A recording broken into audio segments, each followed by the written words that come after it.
এক ভাই প্রশ্ন করছেন যে মানুষ মারা গেলে 3 দিনে মিসকিন খাওয়াইতো, 40 খাওয়াইতো, বর্তমানে নাই।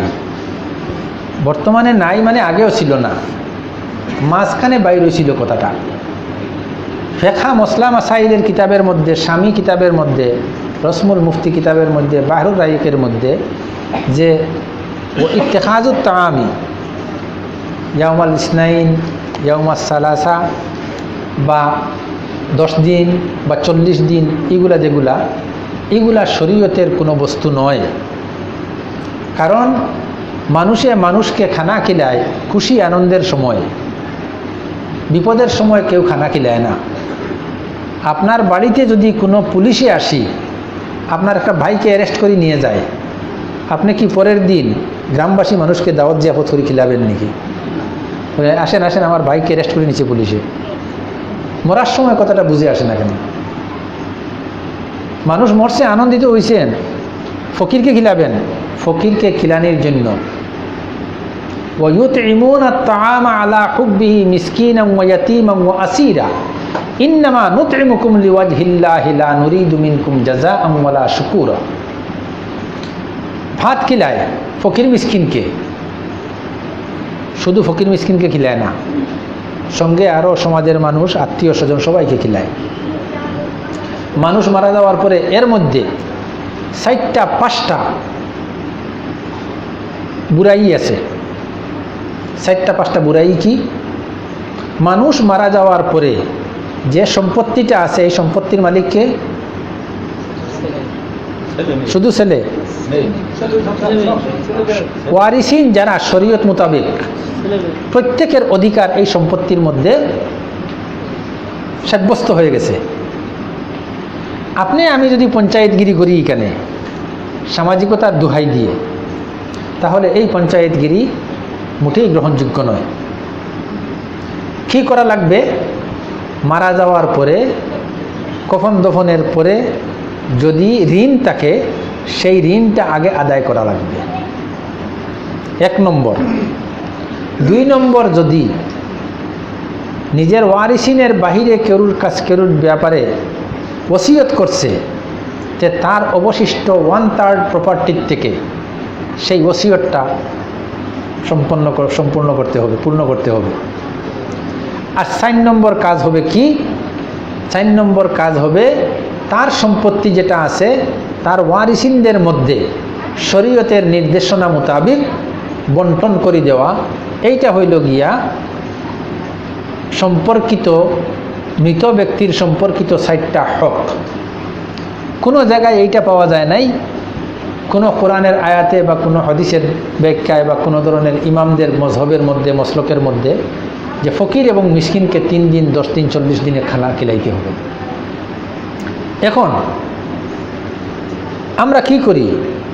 মসজিদের এমনকি স্যান্ডেল জোড়া পর্যন্ত ব্যবহার করা, গামছা, কুর্তা, গেঞ্জি, লুঙ্গি, এইগুলো আমরা কি করি? বাড়িতে কোনো ধরনের কোনো সুদাপুষা না করি, এটা কেউ দান করে দিই। বিলকুল জায়েজ না। যদি নাবালক কেউ থাকে, তো নাবালক হইলে তো আরও মুশকিল। নাবালককে যদি কয় বলে ঠিক আছে দিয়ে দেন, তাও হবে না।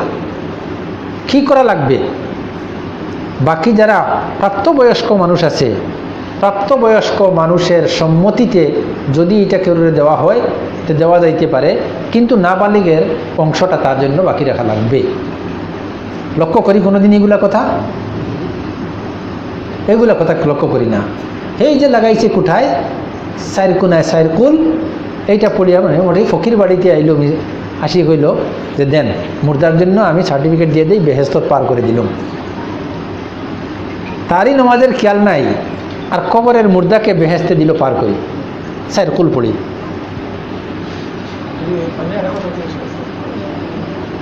এই যে সম্পত্তিটা থাকলো, এখানের মধ্যে আরেকটা প্রশ্ন আছে, পরবর্তীতে এই প্রশ্নটা আসতেছে। এইটা যদি এর মধ্যে কোনো ওয়ারিসে, এখন যদি সব ওয়ারিসে মিলি এইটা ভাবে বলে না আমরা এখন বন্টন না করি, আমরা মিলাপ্রীতির মধ্যে আমরা সবাই মিলে এটা রাখি, উত্তম হইল মসজিদকে কবরে দফন করার পরে সুস্থিরে বসি, এইগুলো বন্টন করে নেওয়া শরীয়ত সম্মতভাবে। আর যদি মনে করা যায় যে না 2, 4, 5, 7 দিন যাও, আমরা অল্প স্থির হই, সুস্থির হই, 2, 4, 5, 7 দিন পরে বিজ্ঞ একজন আলিমের পরামর্শ নিয়ে কার কি প্রকারের ভাগ হয় সেই হিসাবে তার ভাগটা তারে দিয়া, তারপরে আবার যদি মনে করেন বলে না আমরা ভাগাভাগি করে নিছি, এখন সবাই একত্রিত হয়ে খাওয়া দাওয়া করি, থাকি, খাই, ব্যবসা বাণিজ্য করি, তখন পরবর্তী সময়ে গিয়ে ঝগড়া বিবাদ হবে না। এইটা হলো কি শরীয়তের দেওয়া নির্দেশনা। এইটা পালন করি না আমরা 10, 20 বছর, 25 বছর পরে মসজিদের ছেলেরা মারা যাওয়ার পরে নাতিরা কোর্টে আদালতে গিয়া কেস মোকদ্দমা করি, লড়াই বিড়াই মারামারি করি, তারপরে সম্পত্তি ভাগবাটোরা হয়। তাও নিয়মভাবে হয় না, জোর জবরদস্তি এর মধ্যে চলে, চালাকি চলে, অনেক ধরনের প্রতারণা দুকাবাজিও চলে, বিলকুল হারাম, বিলকুল নাজায়েজ। সুতরাং এই ব্যাপারে সজাগ সতর্ক হওয়া লাগবে। থাকলো সদকা খয়রাতের কথা। সদকা খয়রাতের কথা, ফকির মিসকিন খিলানোর কথা, শরীয়তে এইটাকে নিষেধ দেয় নাই।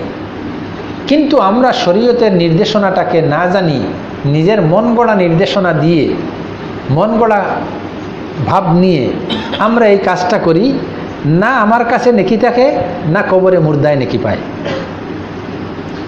আমি যদি আমার সম্পত্তিটা আলোক করে নিছি বা পৈতৃক সম্পত্তি আলোক করে নাই, যত ওয়ারিসিন আছে, যেমন মৃত ব্যক্তির স্ত্রী জীবিত আছে, ছেলে 3 জন আছে, মেয়ে 2 জন আছে, সব সাবালক, এই ওয়ারিসিনের মধ্যে ইনারা করলো কি, সিদ্ধান্ত নিল বলে একটা কাম করি, আমরা 5,000 টাকা রাখি দেই আমাদের যৌথ সম্পত্তির মধ্যে, আমরা আমাদের আব্বা বা আমার স্বামী ইনার জন্য আমরা খরচ করব। এই খরচটা এইভাবে করেন। সদকায়ে জারিয়ার নামে যদি করতে পারেন তো খুবই ভালো। রাস্তায় একটা ভাঙ্গা আছে, বাড়ির সবাই একমত হইলেন বলে ওই গ্রামের মানুষ রাস্তায় উঠতে পারে না, আমরা 5,000 টাকা দিয়ে রাস্তাটা বানাই দিই, সদকায়ে জারিয়া হয়ে গেল। আপনার মসজিদে যত সময় খাবো ওই থাকবো, কত সময় সব পাইতে থাকবো। ভাবলেন যে 10,000 টাকার একটা বাজেট আমরা করে নিলাম, সব ওয়ারিসিনে মিলি, আমরা রাস্তার এইখানে বা মসজিদের নিকটে এইখানে একটা টিউবওয়েল আর একটা বসার ছাউনি করে দেই, প্রতীকে পানি পান করবে, সদকায়ে জারিয়া হয়ে গেল। যদি মনে করেন যে অমুক মাদ্রাসায় হাফিজি ছাত্র পড়িয়েছে, আমরা এই টাকাটা মাদ্রাসায় দিয়ে হুজুরদেরকে বুঝিয়ে করে দেই যে ছাত্রের উপরে এই পয়সাটা খরচ করেন, হাফিজি পড়তেছে, তো এই পয়সা যাদের উপরে খরচ হবে আর এই পয়সার অনুপাতে যারা কোরআন হিফজ করবে বা দ্বীনের তালিম অর্জন করবে, এটা সদকায়ে জারিয়া হয়ে গেল। যতদিন পর্যন্ত এই ইলমের সিলসিলা বাকি থাকবো, আপনার মুর্দা কবরে গিয়া তার সব পাইতে থাকবো। এইটা হলো নিয়ম। এরপরে যদি এইটা ছাড়া যদি কেউ যৌথ সম্পত্তির থেকে কোনো অনুমতি নাই, বড় ভাই একটু শক্তিশালী, এ হইল আন গরু কর কামদারি, মেজ ভাই আসিল আর একটা, এ হইল আন দই মিষ্টি দে, ছোটো ভাই কইল যে তুই আরও কিবা কিছু আন, এইরকম করি করলো, মা অমত বইন অমত, তাহলে যৌথ সম্পত্তির থেকে এই সবটা, কামটা তো নাজায়েজ কাম হইল, সবটা আপনিও পাইলেন না, পয়সা গেল, আর মুর্দায় তো সব পাবে না। আর মুর্দায় যদি সব না পায় তো আপনাকে জানাইবারও পারবে না, বলে আমি সব পাই নাই রে বাবু। তার থেকে বেহতর আপনি একটিবার লা ইলাহা ইল্লাল্লাহ মুহাম্মাদুর রাসূলুল্লাহ এই কলমাটা পড়ে মুর্দাকে সব দিয়ে দেন। আসমান আর জমিনের মাঝখানে যত গ্যাপ আছে সেই গ্যাপের পরিমাণ নেকি কবরে আল্লাহ তাআলা মুর্দাকে দিয়ে দিবে। কথা বুঝছেন? মানুষ মারা যাওয়ার পরে করণীয় কাজ কি শুধুমাত্র জানি রাখলে হবে না, এইটা আমাদের এই ব্যবস্থাটা আমাদের মধ্যে খুবই দুর্বল। আপনি কি বা কবার চাইছেন হুজুর? আমি তো হয়তো মানুষ মরার পরে অনেক মানুষ বাইরে থাকে, একটু শেষ দোয়া করবো, আপনারা আসেন তাড়াতাড়ি, হয়তো আত্মীয় স্বজনরা সেখানে একটু করে আপনাদের বলছেন যে ওখানে একটু সময় দোয়া করার জন্যে, আল্লাহর কালাম পড়ার জন্যে অনুষ্ঠানের মতো করলেন। আমরা সেই সময়টুকু যদি না পরে ওখানে দোয়া করার পরে আইসা সেখানে দোয়াটা পড়া যাবে। ইজতেমাই দোয়া ইচ্ছা করলেও করতে পারে, দোয়া তো এখানে ইজতেমাই নাই, জানাজার নামাজ হয়ে গেছে, এখন কাম শেষ, তারপরে ইজতেমাই দোয়া করতেও পারেন, হাত উঠাইয়াও করতে পারেন, হাত না উঠাইয়াও করতে পারেন। বড় ওলি আল্লাহ বুজুর্গ ব্যক্তি হয়, কবরের দিকে মুখ করি করবেন না কিবলার দিকে মুখ করি করবেন। আর তারপরে আপনারা ওইখানে বসি এই আয়াতগুলা তিলাওয়াত করেন।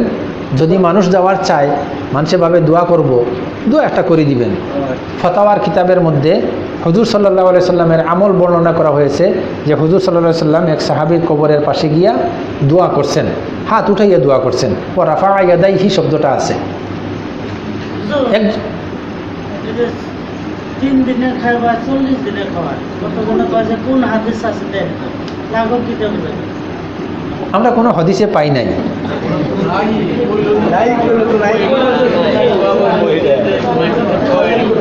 তো কোনো হদিসে পাই নাই।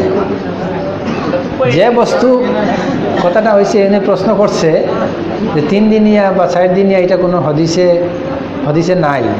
ওই কথাটাই আমরাও বলছি যে এটা কোনো হদিসের দ্বারা প্রমাণিত না যে এইরকমভাবে মানুষ মরলে। আমি বললাম হদিসের নির্দেশনা হইল এরকম যে মানুষ মারা যাওয়ার পরে তার কফন দফনের ব্যবস্থা সব শেষ হওয়ার পরে তার ঋণ কিভাবে আদায় করা হবে, তার সম্পত্তির থেকে ঋণটা আদায় করবেন, ঋণ মুক্ত হব মুজিদ। 2 নম্বর, তার ওসিয়ত থাকে যদি, তাহলে সেই ওসিয়তটা তার সম্পত্তির অবশিষ্ট সম্পত্তির 1 লাখ টাকার প্রপার্টি আছে, 20,000 টাকার ঋণ আছে, 20,000 টাকা দিয়ে দিলে তার থাকলো 80,000 টাকা। সে যদি 50,000 টাকার ওসিয়ত করে, তো 50,000 টাকার ওসিয়ত হবে না, 80,000 টাকার 3 ভাগের 1 ভাগ ওসিয়তটা ওয়ারিসিনের কোনো অনুমতি লাগবে না, এটা পুরা করা লাগবে। আর যদি 50,000 টাকার ওসিয়ত করি মারা যায় আর ওয়ারিসিনরা কয় বলে না আমাদের বাবা ওসিয়ত করছে, আমাদের কি হবে দিয়ে দেই, এটা ওনাদের ইচ্ছার উপরে। আর 4 নম্বর কথা হইল কি, এইটা দেওয়ার পরে সম্পত্তি ভাগ বাটুরা করি, যারা যতখিনি ভাগের উপযুক্ত যোগ্য অতখিনি ওদেরকে বুঝিয়ে দেওয়া। মানুষ মারা যাওয়ার আগে যদি এইরকম ভাবে যে আমার সম্পত্তি আমি মারা যাওয়ার পরে ছেলেপেলেগুলার যে অবস্থা দেখতেছি, এগুলো মারামারি কাজিয়া করব, ভাগ বাটুরা করি বন্টন করে দিয়ে যাই, তে যদি দেখে যে সুস্থ অবস্থায় আছে, সঠিকভাবে যদি ভাগবাটুরা করতে পারে, তো ভাগবাটুরা করাতে কোনো আপত্তি নাই। কিন্তু জীবিত অবস্থায় সম্পূর্ণ মালের মালিক উনি থাকবে, আর ভাগবাটুরা কার্যকর হবে উনি ইন্তেকালের পরে, ওনার ইন্তেকালের পরে। এর মধ্যে কোনো কমি বেশি করবে না। কমি বেশি না করলে, এর সঙ্গে একটা প্রশ্ন আরও আছে এইটার কাগজের মধ্যে, ওইটা গেলে উত্তর দেওয়ার আগে এইটাই দিয়ে দিই।